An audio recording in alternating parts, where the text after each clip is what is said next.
देखिए, तो कैसे हैं आप लोग मेरे प्यारे दोस्तों, बच्चों।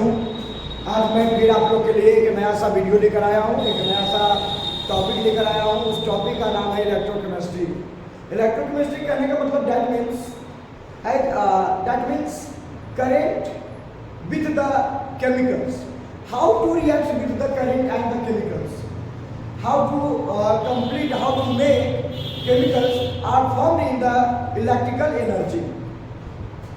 आज हम लोग इसी विषय में जानेंगे कि कैसे रसायन के साथ विद्युत मिलकर, कैसे रसायन के साथ इलेक्ट्रो मिलकर, करंट मिलकर वह क्या किस प्रकार की ऊर्जा को उत्पन्न करता है।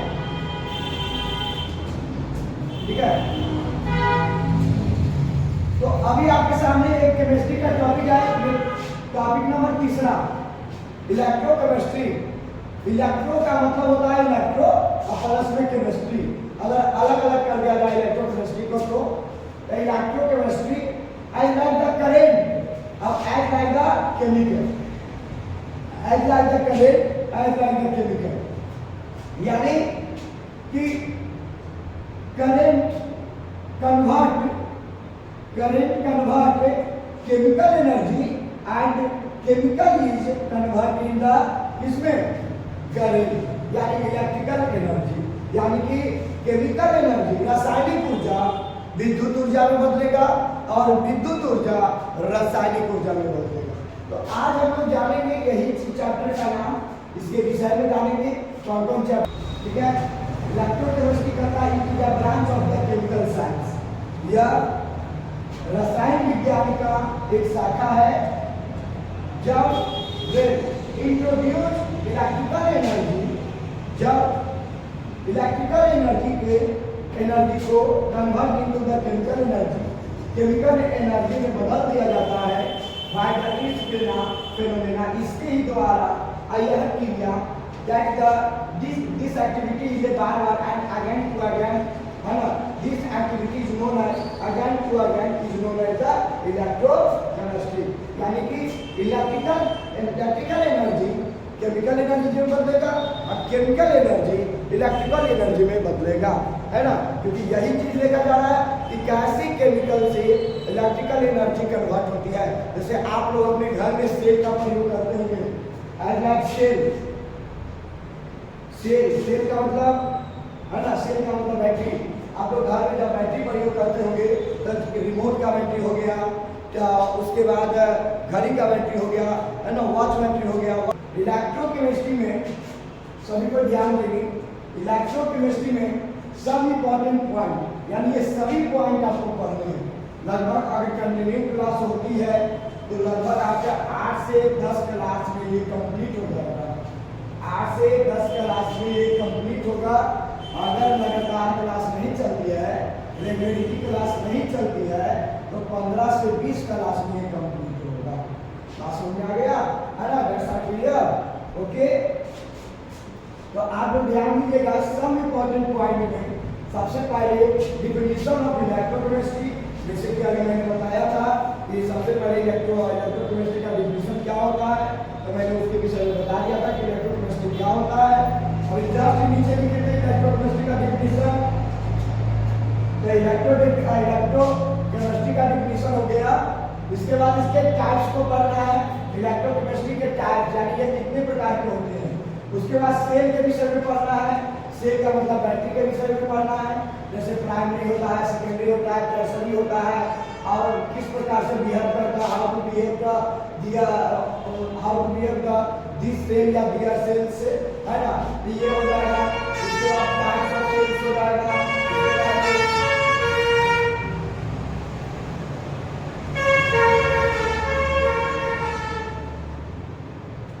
उसके बाद हाफ सेल हो जाएगा। हाफ सेल करने का मतलब अर्ध सेल करने का मतलब कि कोई ड्राई आइस का नाम सुने होंगे या ड्राई सेल का नाम सुने होंगे, जो सूखा होता है ना, जो सूखा होता है वह ड्राई आइस या सेल में हम लोग रखते हैं। आइस का मतलब बर्फ हो जाएगा, सूखा बर्फ, और ये हो जाएगा हमारा हाफ सेल, उसी के तरह बिहेव करता है।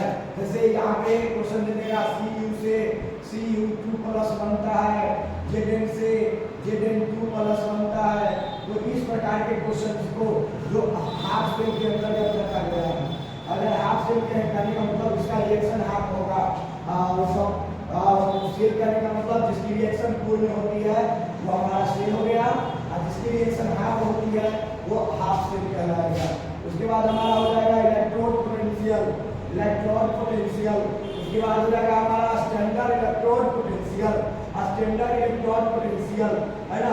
उसके बाद हो जाएगा ईएमएफ, ईएमएफ का मतलब होता है electromotive force, electromotive force, electromotive force, ये आपका इलेक्ट्रोमोटिव फोर्स हो गया ईएमएफ। ओके, उसके बाद नियरनेस्ट इक्वेशन पढ़ना है, यानी कि नियरनेस्ट इक्वेशन नियरने नामक वैज्ञानिक के द्वारा दिया गया था, तो उन्हीं का इक्वेशन पढ़ना है। जैसे आपको आ जाएगा क्या, जेड बटा में जेड, है ना, जेड बटा में जेड 2 प्लस, है ना, बराबर में आ जाएगा CU बटा में क्या हो जाएगा CU 2 प्लस। उसके बाद ऐसे करके आएगा a के पावर में चार्ज होगा और d के पावर में, यानी कि यहाँ पे d के पावर में चार्ज होगा, ठीक है। फिर नीचे में b के पावर में चार्ज होगा, फिर d के पावर में चार्ज होगा, और फिर नीचे में भी c के पावर में भी चार्ज होगा। तो इस प्रकार से भी आपको बताया जाएगा, वो इक्वेशन में सारे बताए जाते हैं। क्लियर।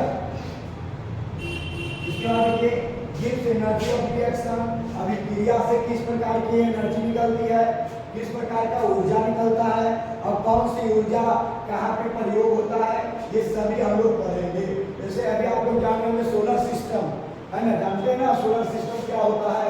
तो आप कहते कि कैसे ये परिवर्तन हो जा रहा है सोलर सिस्टम, कैसे एनर्जी में बदलते जा रहा है, इलेक्ट्रिकल में बदलते जा रहा है, ठीक है।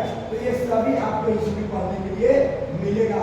इलेक्ट्रिकल एनर्जी मिलेगा, सोलर एनर्जी मिलेगा, केमिकल एनर्जी मिलेगा, और इसका क्या अर्थ होता है, क्या इसकी उद्देश्य है, ये सभी इसी में पढ़ना होगा।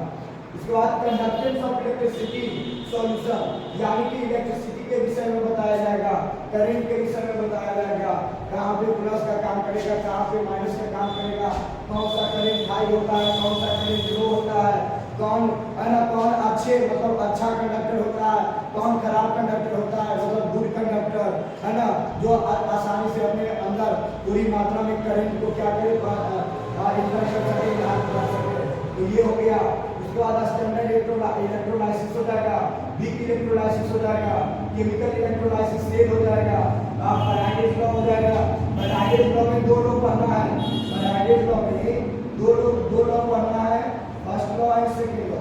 फर्स्ट लॉ में, है ना, एनर्जी के विषय में कहेगा, और सेकंड लॉ सेल के विषय में कहेगा, या ऊपर में भी कह सकता है, पहला सेल में भी और दूसरा एनर्जी के विषय में।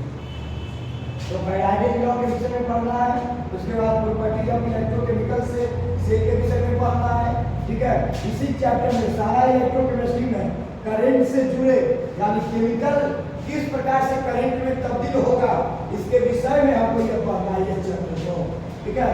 आप एग्जाम के लिए, बोर्ड के एग्जाम के लिए ABBI चैप्टर माना जाता है इलेक्ट्रोकेमिस्ट्री, क्योंकि 5 नंबर में डायरेक्ट क्वेश्चन क्या करते हैं, पुट कर देते हैं, यानी फिक्स कर देते हैं।